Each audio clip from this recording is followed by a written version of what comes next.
আসসালামু আলাইকুম বিয়র, কেমন আছেন সবাই? নিশ্চয়ই ভালো আছেন। আলহামদুলিল্লাহ, আমিও ভালো আছি। সবাইকে টেক আর্নার বিডির নতুন আরেকটি ভিডিওতে স্বাগতম। এই ভিডিওতে দেখব যে কিভাবে আমাদের পিসিতে অব্র কিবোর্ড ডাউনলোড এবং ইনস্টল করতে হবে।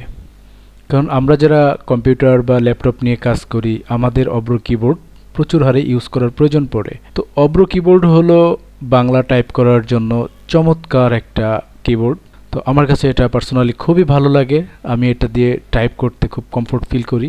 এই জন্য আমি আপনাদেরকেও সাজেস্ট করি আপনারা এটা ইউজ করতে পারেন। তো আমরা গুগলে গিয়ে অব্র লিখে সার্চ করতে পারি। দেখেন অব্র কিবোর্ড চলে আসবে। আমরা প্রথম লিঙ্ক থেকে এটা নিয়ে নেব। জাস্ট ডাউনলোড কিবোর্ড, দেখুন ডাউনলোড শুরু হয়ে গিয়েছে, ডাউনলোড সম্পন্ন হয়েছে। এটার উপরে আমরা ক্লিক করতে পারি। তো আপনার কাছে এরকম একটা পপ আপ আসবে। তো আমরা ইয়েস করে দিব। ইয়েস করে দেওয়ার পরে দেখুন ওয়েলকাম টু অব্র। এরপরে আমরা নেক্সট করব।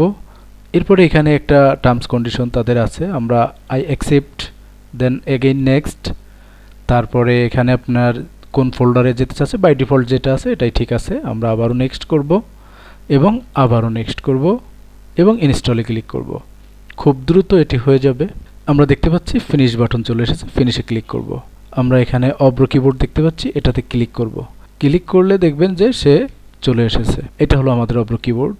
তো এখন আমরা যদি এখানে কিছু টাইপ করতে চাই, তাহলে আমরা এটাকে বাংলা করে দিয়ে আমরা চাইলে এখানে বাংলাতে যা ইচ্ছে আমরা লিখতে পাবো।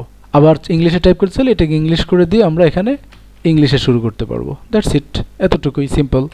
এখন আরেকটা বিষয় আছে, যারা বাংলাতে টাইপ করেন তাদের জন্য এখানে গাইডলাইন আছে। এই যে দেখতে পাচ্ছেন অব্র কিবোর্ড, এই যে অপশনটাতে ক্লিক করলে আপনার কাছে এই যে পপআপটা আসবে, আপনি কোনটা দ্বারা কিভাবে কি লিখবেন এখানে সব গাইডলাইন্স দেওয়া আছে কিবোর্ডের, হ্যাঁ, কোনটার মধ্যে কি আছে। তো আপনারা এটা দেখে জিনিসগুলো বুঝে নিতে পারেন এবং সেভাবে কাজ করতে পারবেন খুব সহজ। তো আমার কাছে এগুলো খুব ভালো লাগে। আমার এটা পুরো মুখস্থ, কোনটা দিয়ে কী করতে হয় আমি এটা কন্ট্রোলে নিয়ে নিয়েছি। তো আপনারাও প্র্যাকটিস করবেন। তো আশা করছি ভিডিওটি আপনার ভালো লাগবে। যদি ভালো লাগে ভিডিওতে একটা লাইক দিবেন।